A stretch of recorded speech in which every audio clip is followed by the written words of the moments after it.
Finally हम लोग आ चुके हैं सेवन सिस्टर्स में। ये देखिए हमारा एक सिस्टर।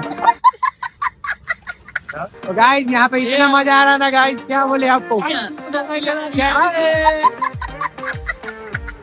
भाई आप लोग भी गैंगटॉक जरूर आओ यार, इतना मजा आ रहा है ना, आप बोल नहीं सकते गाइस, इतना मजा आ रहा है। उनको दिखाते हैं यहाँ सेवन सिस्टर गाइस। ये देखो गाइस, भाई इतना अच्छा व्यू आज तक नहीं देखे हैं। ये देखो हमारा दोस्त लोग है गाइस। भाई जिंदगी में अगर गैंगटॉक नहीं है ना तो क्या ही घूमे हो, इतना मस्त व्यू है ना भाई, पूछो मत। बाकी लाइक कर दो, कमेंट सब्सक्राइब, और इसका जो भी बजट होगा ट्रिप प्लान का हम अगले ब्लॉग में बता देंगे। बाकी भाई बहुत जगह है यार, देखो ये देखिए गाइस, हमारा रोशन भाई बहुत पैसा रखा है गाइस। भाई फोटो इतना मस्त खींच रहे ना, इस भाई के लिए बहुत बहुत थैंक यू, बहुत अच्छा अच्छा फोटो खींचा है गाइस।